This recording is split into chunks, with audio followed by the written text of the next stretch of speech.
Hi, I'm Dr. Paul Louis Metzger, and I'm the director of New Wine, New Wineskins. Welcome to New Wine Tastings, where every week we'll have an opportunity to engage people from diverse backgrounds, all in the attempt to build relational bridges through Jesus in contemporary culture. We are desirous of the opportunity to engage in deep and meaningful ways, and we're really thrilled and excited to have you with us. Hello, I'm Paul Louis Metzger, the director of the Institute for Cultural Engagement, New Wine, New Wineskins.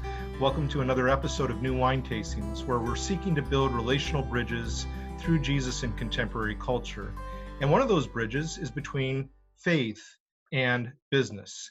As we think through the coronavirus and all that's going on in our global society, we're really trying to wrestle through, and it's not an easy question to wrestle through, namely, how do we support good health and also physical health, that is, mental health, and also good economic health. All of these concern human flourishing and global flourishing. We can't have one without the other in so many respects. So today we have the opportunity to hear from three business leaders, people who come from a variety of backgrounds in business, and I'm going to introduce our guests to you at this point. Heather Lowe is the chair of the business program and assistant professor of business at Multnomah University, where she teaches courses including organizational behavior, principles of marketing, and principles of management. Prior to joining the faculty of Multnomah University, she spent 20 years in corporate roles for Jack in the Box restaurants. That really piqued my interest, Heather. Jack in the Box, I've always liked Jack in the Box. Petco Animal Supplies, my dog likes that, and other organizations. So Heather, thank you for joining us. Really my pleasure. Glad to be here. Beth Ho-Greenitz, I've known Beth for a long time. We used to work together at New Wine, New Wineskins. She's a small business owner, serving other small businesses in the Portland area as a part-time CFO. Her educational background in both business and theology and Hebrew studies, correct, Beth? Mm-hmm. Lends a holistic perspective of the common good to her work in small business finance. Beth, thank you for joining us as well. Yeah, my pleasure. Looking forward to it. And Greg Goodwin is the retired CEO, former CEO, I should say, retired former CEO of Cooney Automotive, Vancouver, Washington-based group of 15 luxury import auto dealerships located in 5 states in the Western U.S. He now chairs the Cooney Foundation, a private foundation created by the sale of the company and the generosity of the company's founder. He also currently serves as board chair of Friends of the Children, a national nonprofit based in Portland, Oregon. And I've had the pleasure of getting to know Greg as well, and just he has such diverse interests, and he actually helps me with my reading list in a major way. So Greg, thank you so much for joining us at New Wine Tastings as well.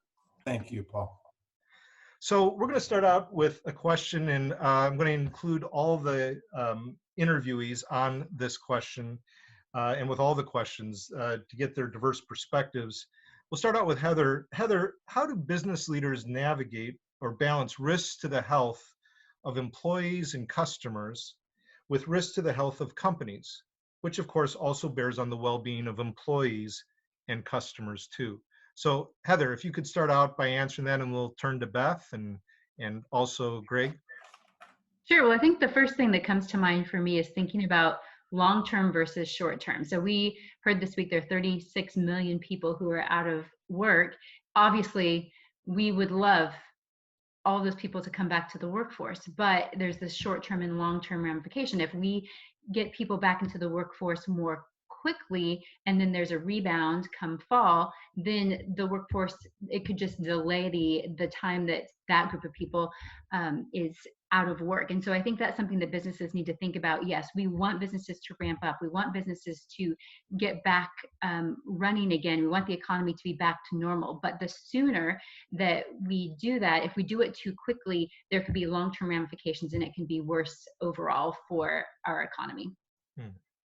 Thank you, Heather. And Beth, your thoughts on it?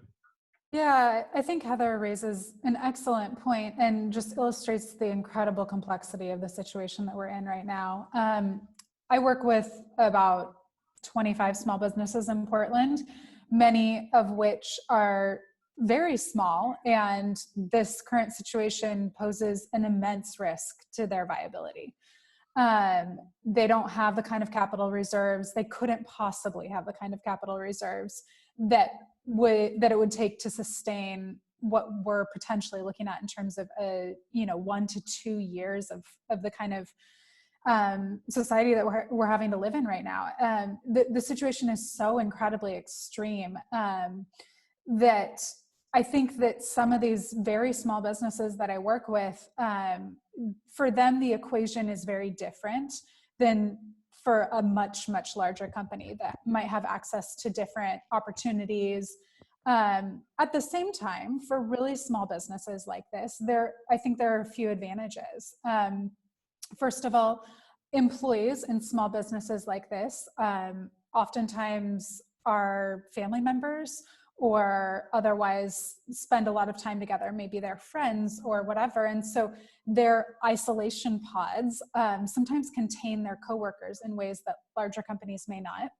That's one feature that's kind of unique that allows, I think, small businesses to think about this equation a little bit differently than some of the larger businesses. Small businesses like the ones that I work with are also much more nimble than larger businesses. They're easier to pivot and transition in their market. And I think that really lends a different way of looking at the equation as well, because, every business is having its immense challenges right now.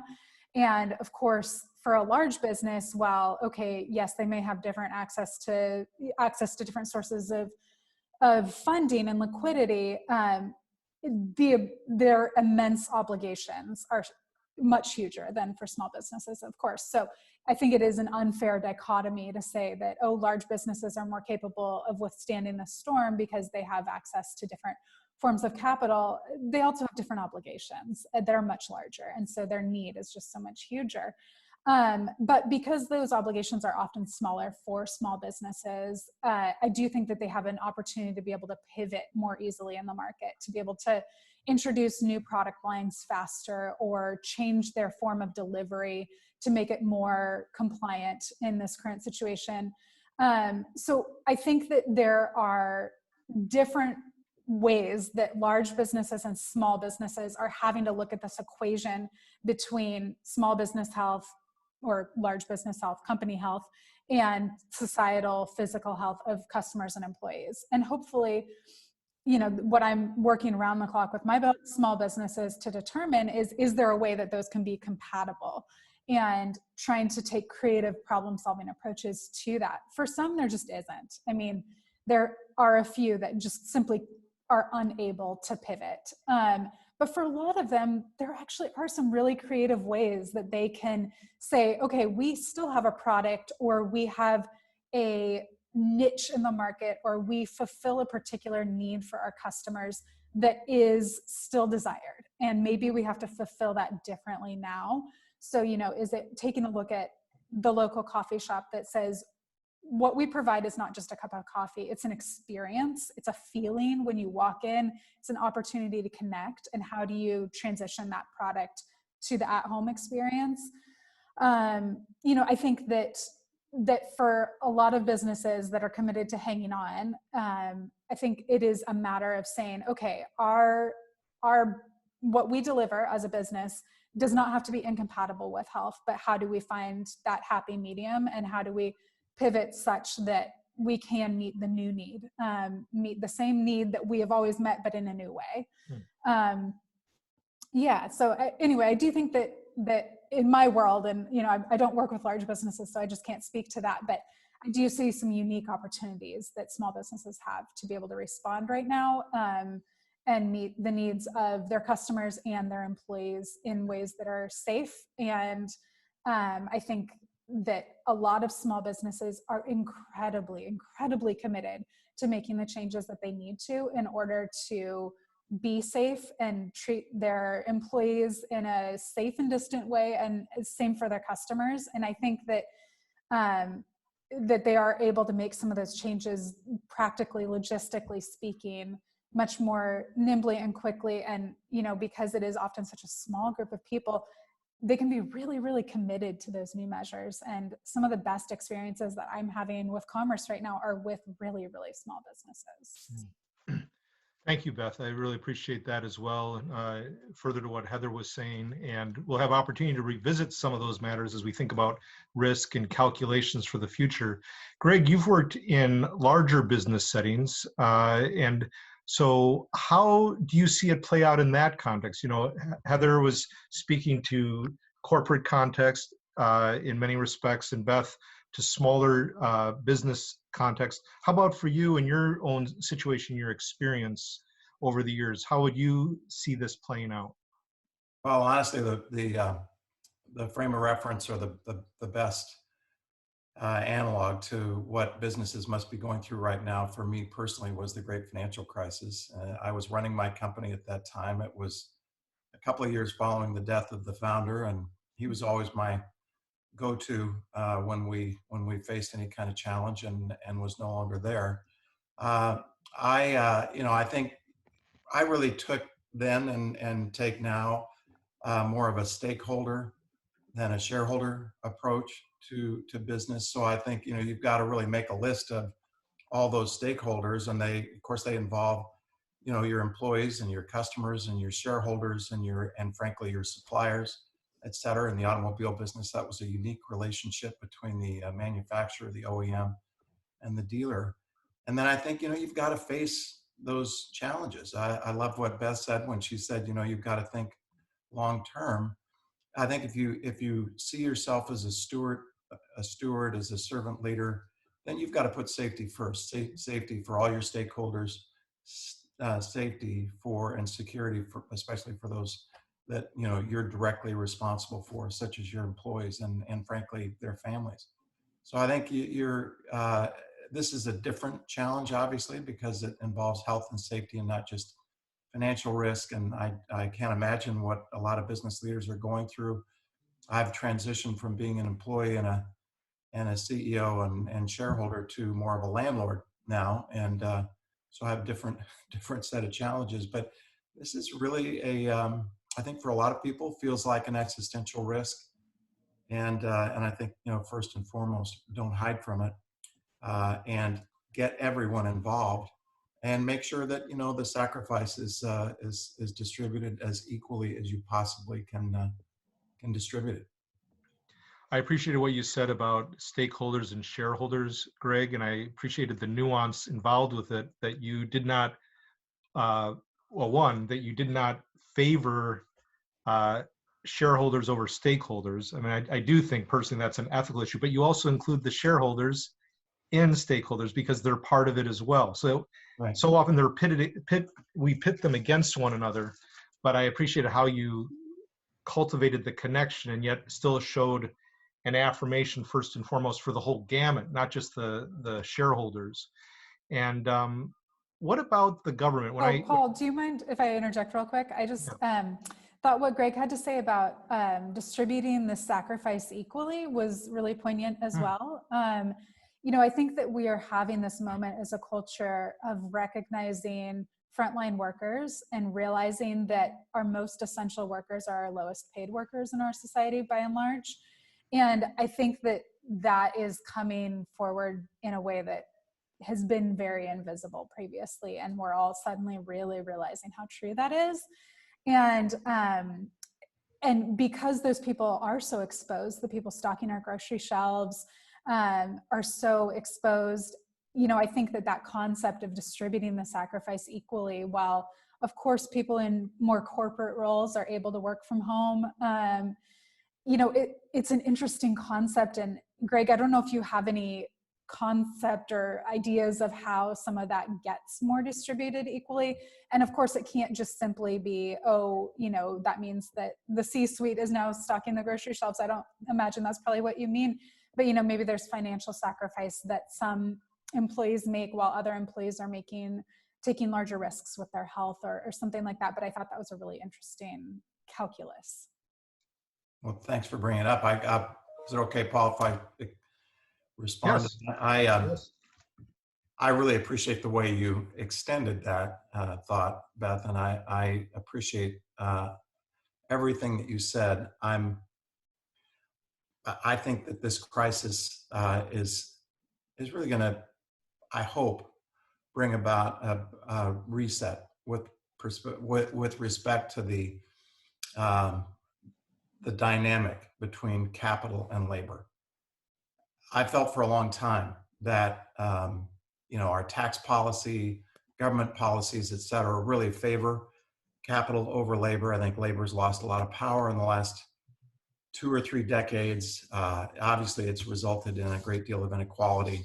I personally believe a lot of these, the pressure on labor, particularly those workers that you cited, the folks that work hourly, that don't have the option today to go to work or not. Many of them without health care and really living paycheck to paycheck. It's that we've gotten out of balance, and I think that uh, with the disparate or differential impact, the impact on communities of color, it's out there for everyone to see, and it's plain, and it's a part of this emergency. It's a part of the crisis, and I think one of the ways I hope in the future that we look at trying to pay back some of this debt is to, I think, tax capital gains the same way we tax labor. And for me, that's a beginning. And it's been quite some time that the scales tipped really in a direction that I think has brought about a lot of the inequality and the issues that you talk about. I'd like to add just a Yes, point Heather, on please. that too, if you don't mind, Paul, that Sure. the Oxford researchers found that Americans that made less than $20,000 a year were 2 times as likely to lose their jobs as Americans making over 80,000. And so I think we're seeing that gap in a lot of areas, but definitely those at the lower ends of the spectrum on income are suffering more than those in higher paid roles. And Heather, with your work, and you teach in the area of organizational behavior. Does this come into play with organizational behavior, the kinds of values we have and how we see our workforce? Is that something you discuss at length? Absolutely, sure. We discuss in a lot of organizational behavior classes about corporations having values that they exemplify, and you can see in companies, the ones that are, I think most companies want to take care of their employees, but you can see companies like Disney and Nike saying we really want to take care of our employees and keep them on the payroll as long as possible. But it's hard. I think one interesting thing about this pandemic, if you have an earthquake or if you have a hurricane, it's usually very regionally based. There is one place in the country that's struggling, and other people in other parts of the country or the world can step in. And this pandemic is so widespread that I think it's so unique in that it's businesses, individuals, leaders want to do the right thing, but it's really hard when everyone's suffering. There aren't a lot of winners right now. So I think, to your point, yes, businesses that have values around taking care of employees want to do that right now, but not everyone can do that right now. Right. Now, thank you, Heather. This was not a question I was going to ask, but I thought of it as you were all responding. We hear about like a security guard getting shot for telling and getting killed for saying to someone, please put on a mask. I just heard about a Target employee having their arm broken by saying to someone, you're going to have to wear a mask, and if you don't, you're going to have to go out. And they broke his arm as they were leaving the premises. And it's just hard for me to fathom this incivility in so many contexts in our society. And you would always hope that even with businesses or communication, that somehow or another we can get ahead of this to say that, we really are about your welfare as customers. And I think of the old movie, I don't know how many of you've watched it, but Miracle on 34th Street, where Macy's, and I forget, what was the other business? Wasn't it Macy's versus Gimbals? What was it? Was it Gimbals? I think, yes, it was in New York. And they actually weren't philanthropic, but they just knew how to play it marketing wise to get the customer to think that they were really for them. I think these companies are really for the customer, and that's why they're putting this forth, like, you do have to wear a mask. How does communication come into play with, how to help customers understand the need for this, that we're really about you? How do we cultivate the civility? Because we're not often finding it even in the government circles, the kind of support business leaders need for developing that kind of goodwill with customers and the broader public. Am I making sense with the question? It wasn't part of the original structure, but I can't help but ask it. Thoughts on that? I think I hate to yet again emphasize what an incredibly challenging time we find ourselves in right now, but we're in a moment where in the course of basically 1 week, our whole entire country was asked to make this incredibly huge mental leap to living in this totally new reality. And there were not a lot of facts. We were constantly told that, there's this virus out here and we don't know a lot about it. And then the facts would change. And at first we didn't have to wear face masks and now we do. And so I think that companies are working in the same world with constantly changing facts and trying to create, a corporate statement around it. But then by the time they approve it, the facts have changed again. And, we're just living in this totally wild time where everything's constantly changing. And so companies having to create a communication message around it are trying to figure out themselves what they should be communicating, factually speaking. And it's like, of course, the spirit is we're all in this together and we care about everyone's health, but we're not really sure at any given moment what the best way to act on that is. And I think that's a real challenge that companies are facing. And I don't know, Heather or Greg, if either of you have found any more constructive ways to work in that total unknown state. It is a very constant challenge that my clients are facing. Yeah, Greg and Heather? Well, I think you're completely right that this is completely unprecedented, and the ability for businesses to adapt, it's always been important, and I think it's even more important now as we enter this reopening phase where businesses are trying to reopen. They probably have a playbook for how to reopen, but it's going to continually adapt as businesses look to see, okay, what's happening in Italy, what's happening in Germany, what are we learning, what did we learn from this state that opened? So a plan that a business might make now for how they're going to reopen and how they're going to treat their guests, how they're going to communicate, it might be different next week. And this need for businesses to be constantly learning and adapting is greater now than ever. Well, I think that's right. And my role was, as you said, Paul, the CEO of a group of luxury automobile dealerships. And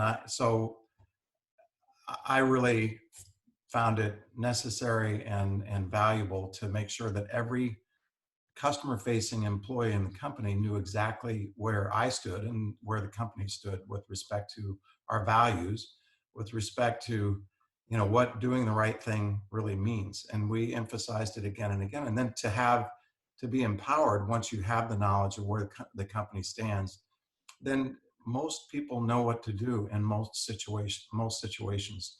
And, that was something that, with 1,500 employees and probably half of them were customer facing at one time or another.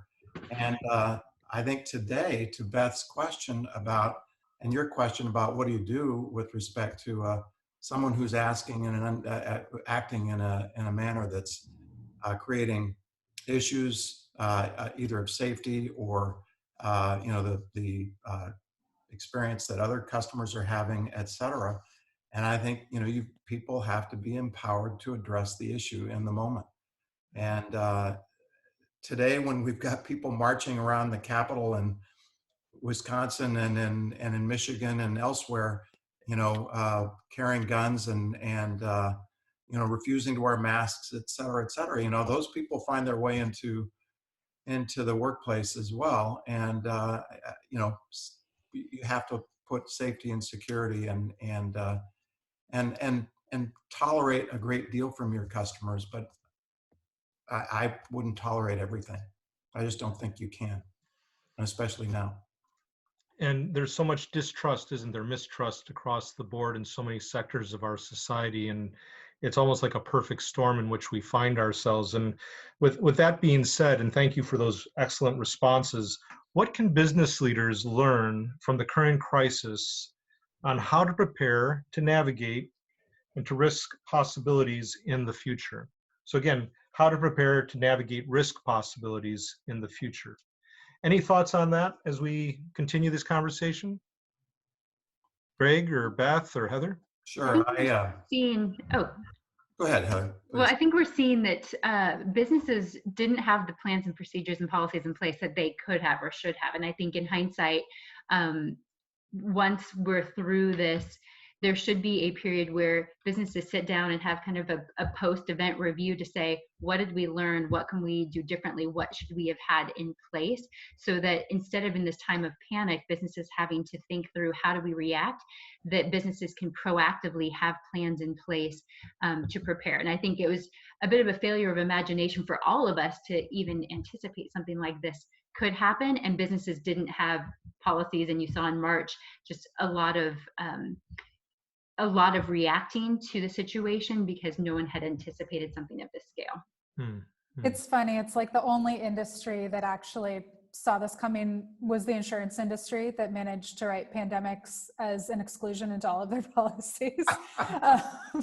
But, you know, it almost feels like whack-a-mole thinking about preparing for using this pandemic as an example of something that businesses should prepare for. It feels like this is so unprecedented.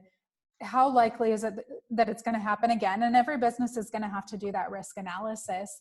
But is there any other situation that would cause this kind of need for shutdown so widespread? I mean, the circumstances are so limited in which this kind of situation would ever recur, we should hope. You know, I mean, I hope I don't stand corrected, but I certainly hold that as a possibility.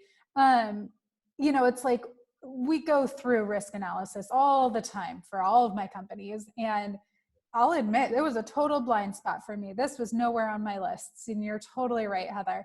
And I have been too busy to really think about whether it should have been and whether that was like a failing on, you know, my part of leadership to not be guiding my companies through the risk of what if every country or every company in our entire country and most of our world is forced to shut down for an indefinite period of time.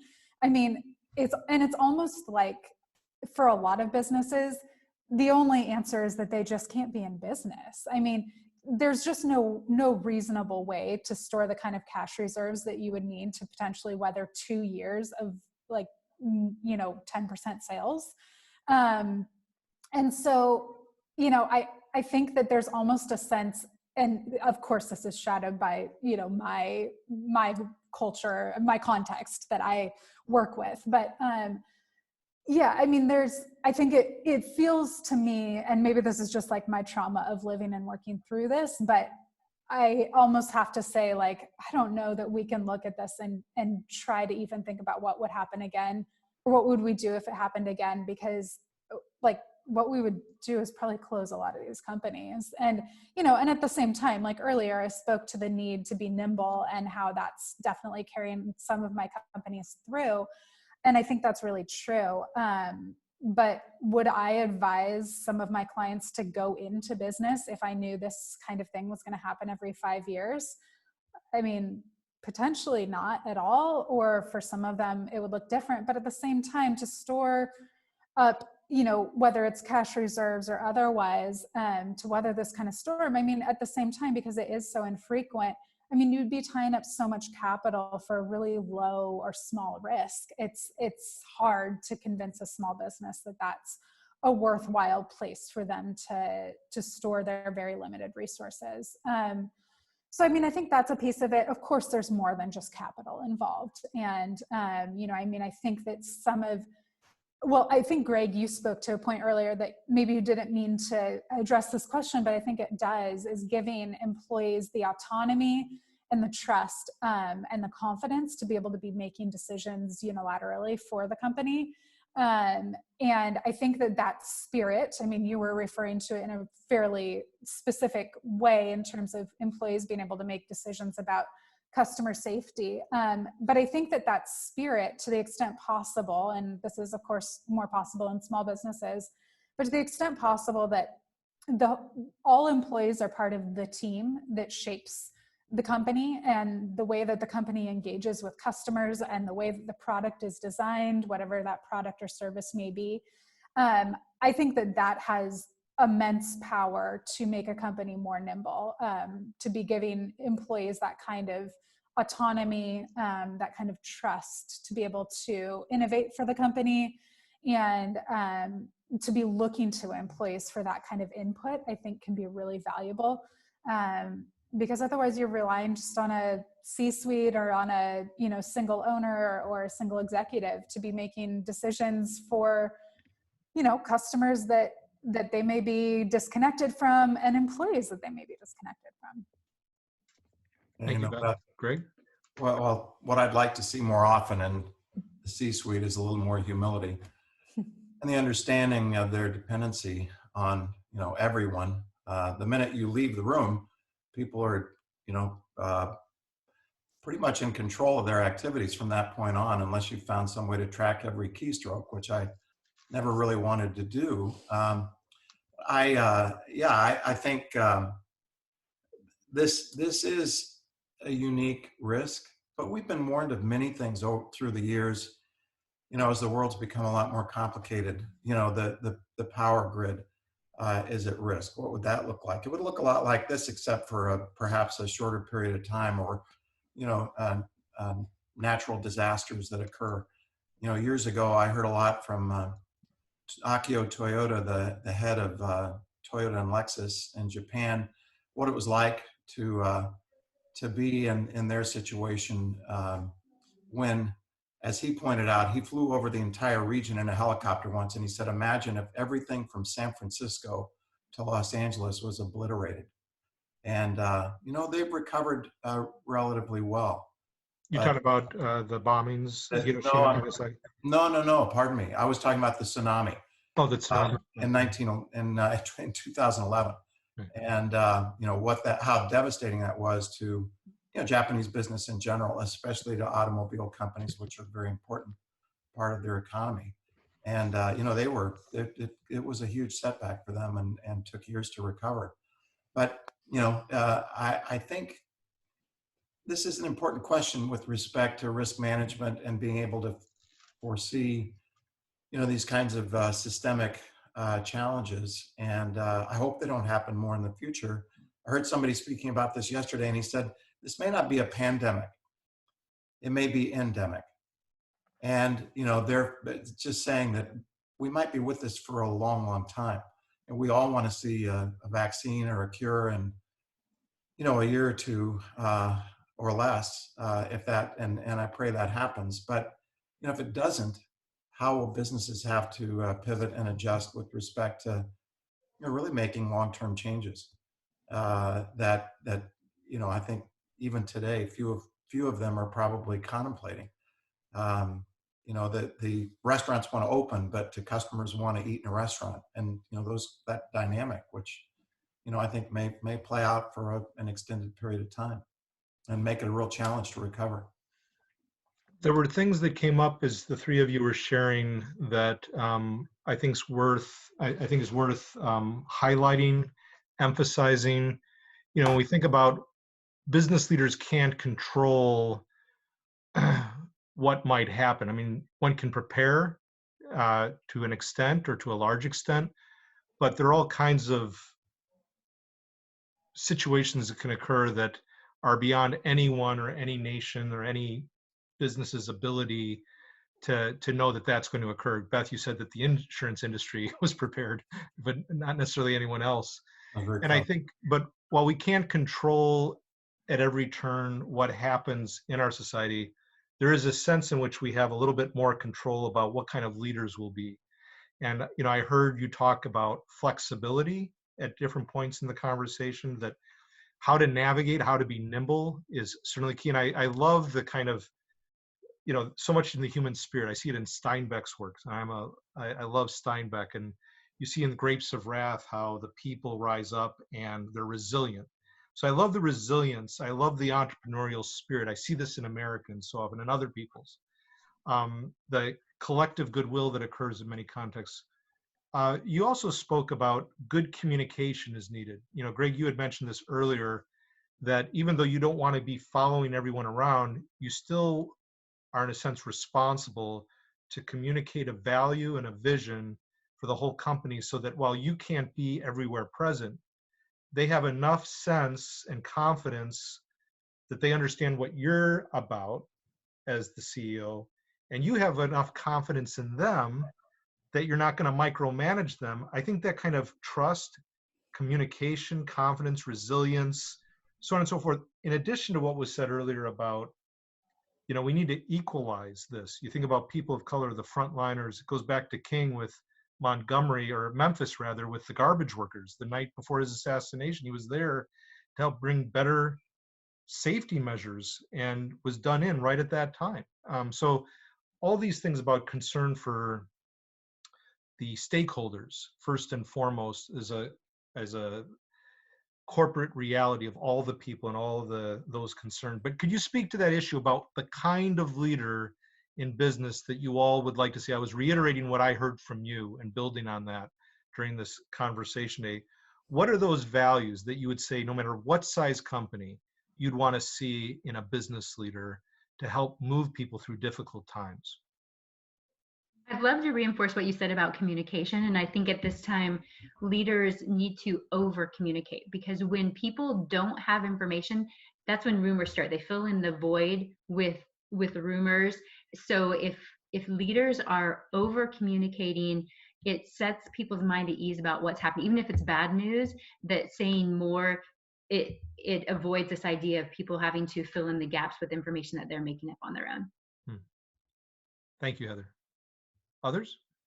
Yeah, I would just add to that and say that you can't over communicate. You have to. You really want people to have the confidence of knowing, that if they do this, they'll have the company and leadership will have their back. What does leadership really stand for? And it was a challenge when I had been running a Lexus dealership in Denver for 10 years and with Mr. Cooney. And when he asked me to become CEO and we went through a period of significant growth, I really found it was difficult to be present.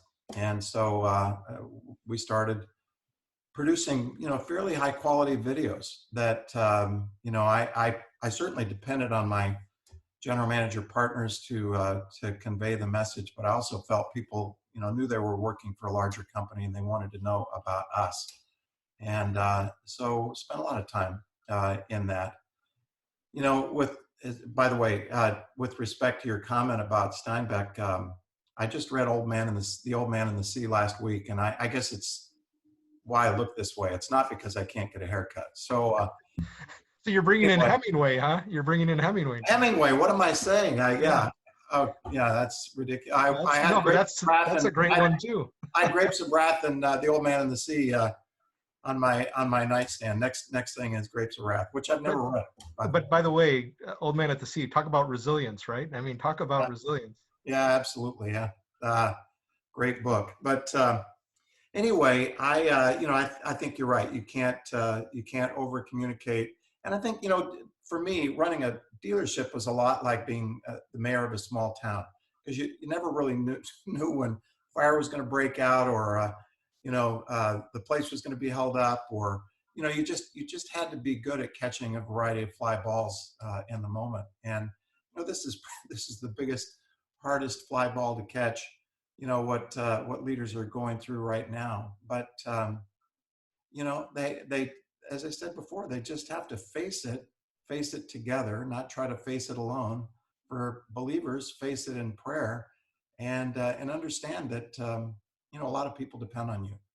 Whether it's 5 or 50 or 500, you really you carry that responsibility around with you. You've been put in that position for a reason, and you have to take care of them. You don't have a choice. Thank you, Greg. I think that what strikes me is that some of the strongest leaders in these very challenging times are the leaders who have been the strongest consistently throughout the boom times as well. That I think when the going is easy is in some ways where you build the trust, because it's also a moment when the going is easy that's like relatively easy to exploit your employees, because it's, it could be a moment where owners are taking more profits, or, where, I think that there are a lot of opportunities to coast when things are easy, when the economy is strong, when business is good, for a leader to kind of check out. But I think that a leader that garners the trust of their employees in those moments, who says, things are good right now, and I'm going to invite you to partake in that, and that can look a lot of different ways. It's really about finding for each employee the thing that is meaningful to them, that communicates value to them. But I think that a leader that works hard to build their team in the good times earns the trust of that team. And I think that leader is inherently set up to be a leader that coalesces a group around them during the hard times, and depends on the rest of the group in a very meaningful way that doesn't feel exploitative when it is hard, if they have already done that hard work in the time when they could have passed up the opportunity. But yeah, certainly the leaders that I see thriving right now are the people who have done the hard work of the team building, of communicating their values, like Greg said, to their team, of putting people in place that embody those values and have the ability to communicate them to the rest of the team and to their customers, to create that consistency of brand voice that ultimately flows from the values of the leader.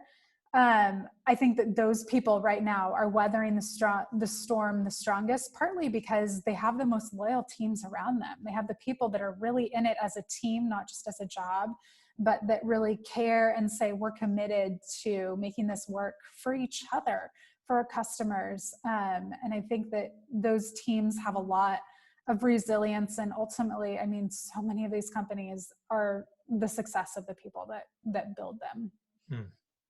Thank you, Beth. And it again brings me back to the whole matter of organizational behavior. Heather, just on that point that Beth was raising, being faithful as a leader in the little things consistently for the long haul with your employees sets you up much better for times like these. I would assume, again, someone who has no business background, just fascinated by the conversation, listening to you all share, that's got to be a big part of organizational behavior. Is that true? It is, and we spend in our classes at Multnomah, we spend a week studying in an organizational behavior class, studying different leadership styles and what makes a good leader.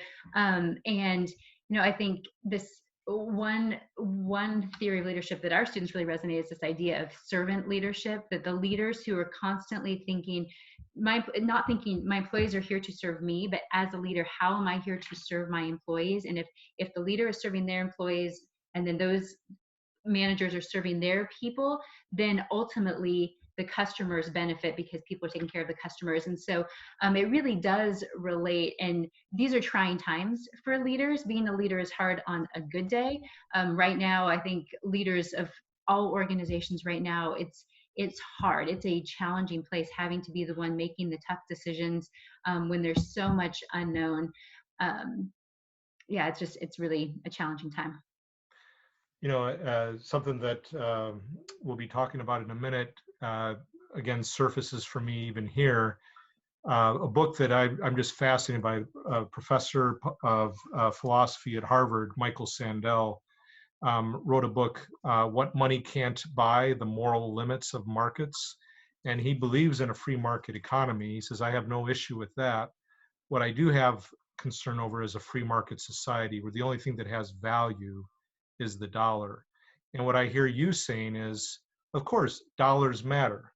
Of course, economic standards of good business practice related to profits and losses matter. But the point is, it's the people. It's the people that, as Jesus said, the Sabbath was made for people. People were not made for the Sabbath. The market was made for people, not people for the market. And I think that comes across loud and clear with how you're speaking to these issues. When we think about equalizing matters, the frontliners, we need to concern ourselves for those in the front line. They are our people. And I think that sense of solidarity that we need, and this can occur at times like this, we can be drawn together. I'm thankful. The one thing I'm thankful for is that we're not fighting a foreign enemy, so to speak, that we have to come together in solidarity to fight some other nation, but rather, hopefully, the whole world fights together against this virus, and it causes us to work together rather than tear us apart. And we're all people of faith here. And I want to come to that issue at this juncture. How does one discern as a believer? Balance the needed balance between good stewardship and a certain amount of risk inherent to the Christian faith. I mean, risk is bound up with faith. I love Kierkegaard, and Kierkegaard talks about the need for stepping out, to take that leap, if you will, such as risking for those in need. And here I think of Schindler's List. Perhaps you've all watched the movie or have read on it, but here's someone who went into business to make a profit. And as time went on, he got captured by the concern for the Jewish people. And I've been mentored by a man by the name of John M. Perkins, civil rights leader, and he would talk about great leaders are those whose concern for the people far outweigh their own concern. And this Schindler's List book is about a guy who becomes that, where the concern for the people far outweigh his own concern. How does that come into play with faith here as Christians, where we want to be sound, shrewd as a serpent, innocent as a dove? How does risk play in, not just in terms of business, but about ourselves as leaders, where we're willing to risk? So you can take it whichever way you want to go with it. Thoughts on this, Greg, Beth, and Heather? However you wish to start. Well, with respect to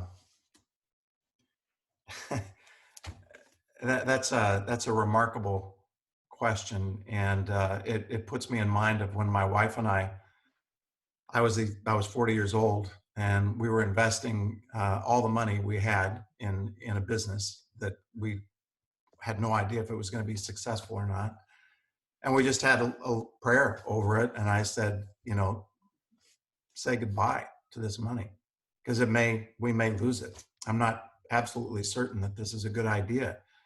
And we knew that, our faith and our commitment to each other surpassed the value of that money. And we sort of gave it away. And, I think that, Beth was speaking earlier about actions that you take when times are good, as opposed to, when times are bad. And it absolutely is the time where trust is built, and people begin to believe that you sort of are who you say you are when you express your values.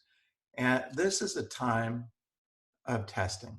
It's a time, it's an unbelievable test for our country, for us as parents and spouses and believers, et cetera. It's a time of testing. And I think, today the best business leaders, and I think frankly the people that will survive this in business and get to the other side, they'll get there because their customers and their employees and everyone who could support them in any way stayed with them and cared about them through the crisis. But they'll get there because this is a time to sort of put profits on the side and accept the fact that we're all in this together, and we've got to get to a point where rebuilding is something we can think about as opposed to surviving.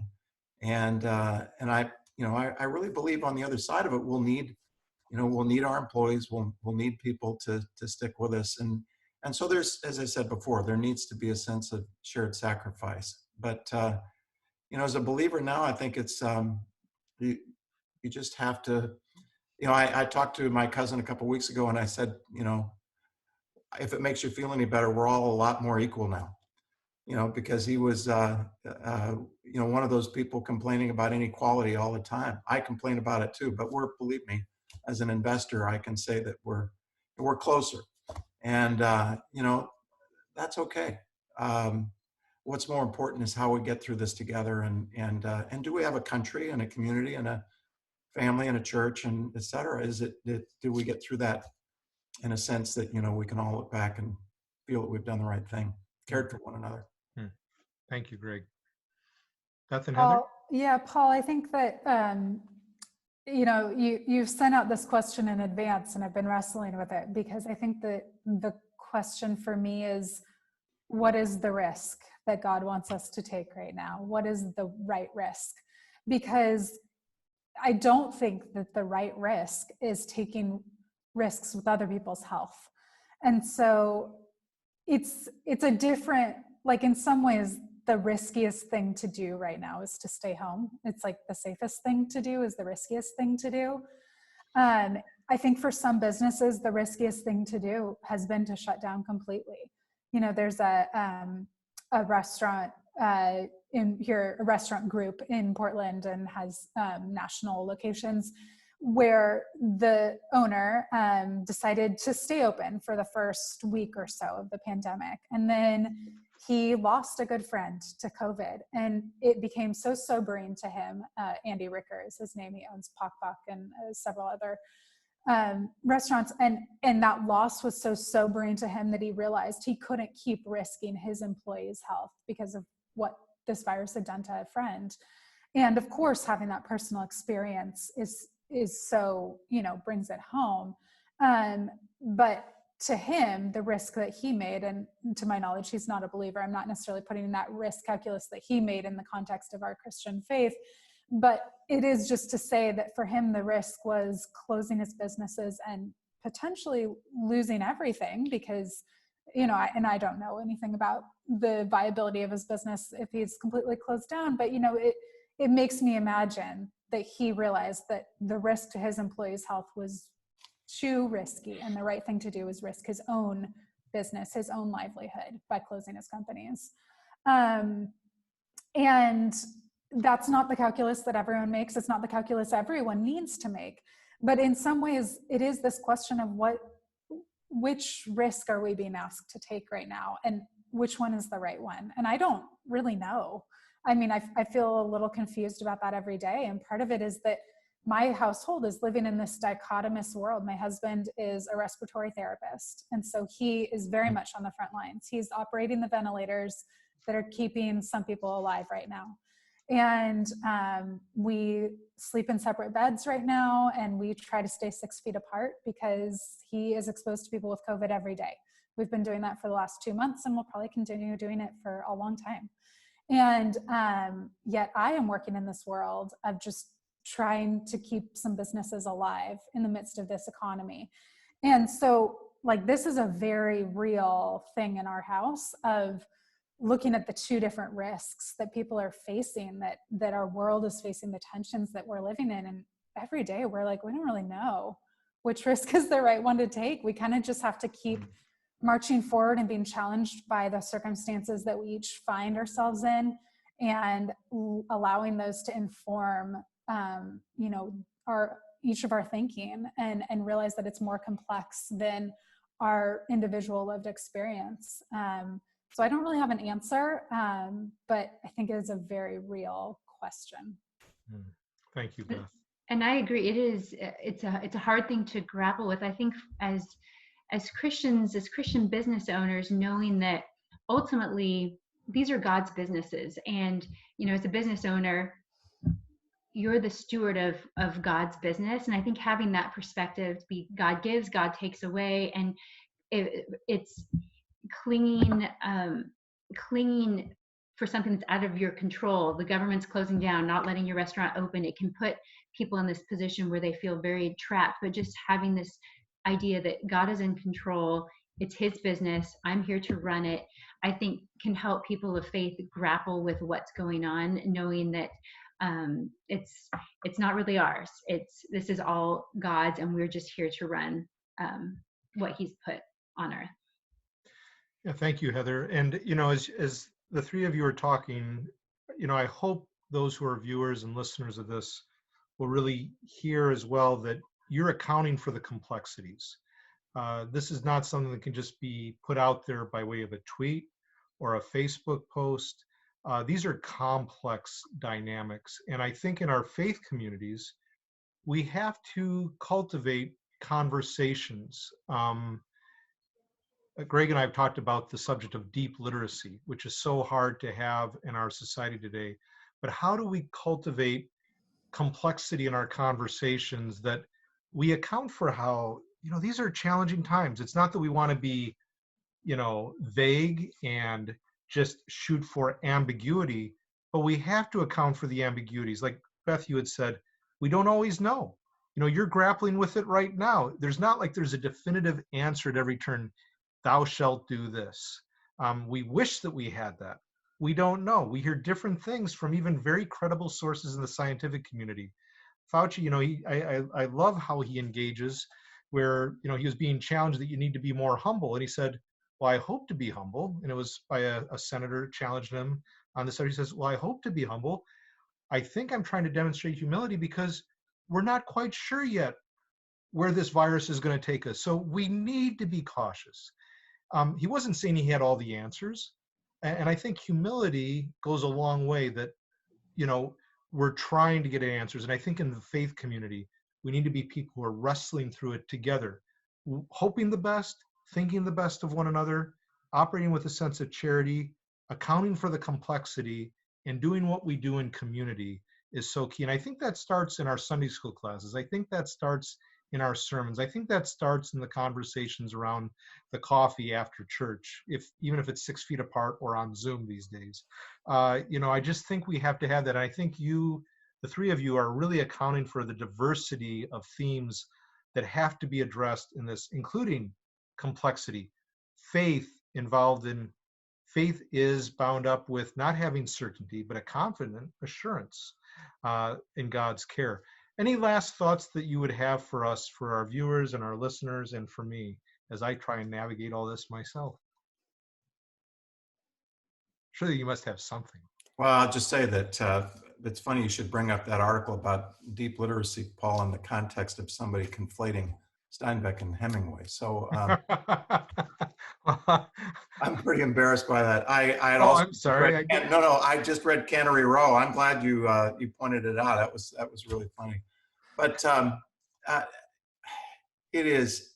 it's a really complex world, and I think we are also all accountable in terms of where we turn for information, and trying to if we're trying to process all of this complexity and make it into something simple, it won't work.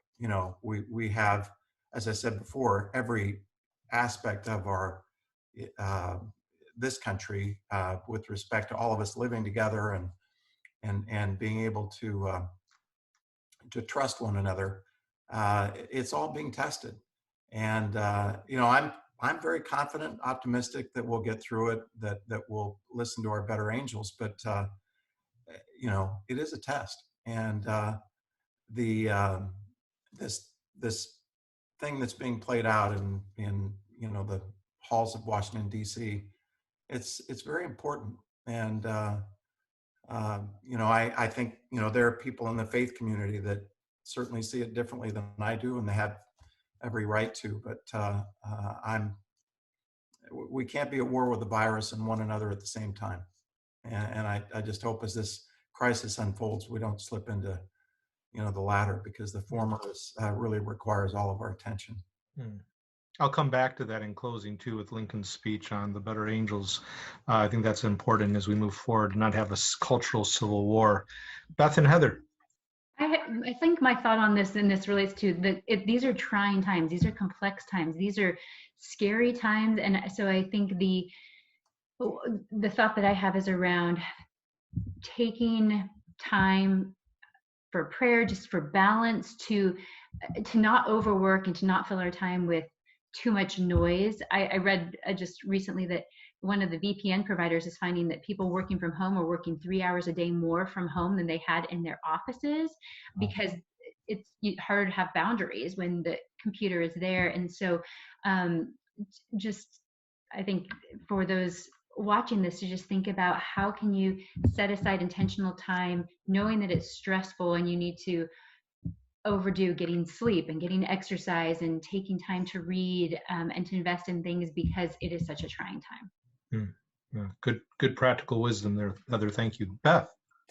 Yeah, I don't have any major closing thoughts other than to just thank both Greg and Heather for your nuance. And I think that, as Paul mentioned, I think there was a lot of reflection on the complexity of this situation in this conversation, and I really appreciated that. I think that we have long lived in a society that is so polarizing, and sadly, this pandemic seems to be no different. You seem to, be forced into a side of, are you on the side of wearing masks and staying home, or are you on the reopen the economy side? And obviously, those are false dichotomies.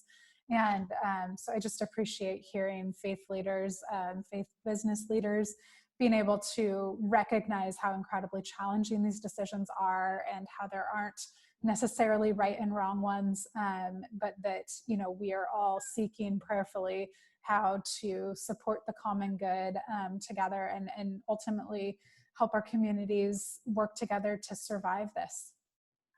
Thank you, Beth. And I said I'd come back to Lincoln's words there in one of his greatest speeches where he talks about the Civil War. And Greg, you alluded to this, I believe, in what you had said a few minutes ago, where he said that he really believed that the better angels of our nature would win out as a people. And he didn't point fingers. And I think that's so important that as a society, we're not pointing fingers at one another. We don't get into the false dichotomies that Beth was talking about, that we easily play out.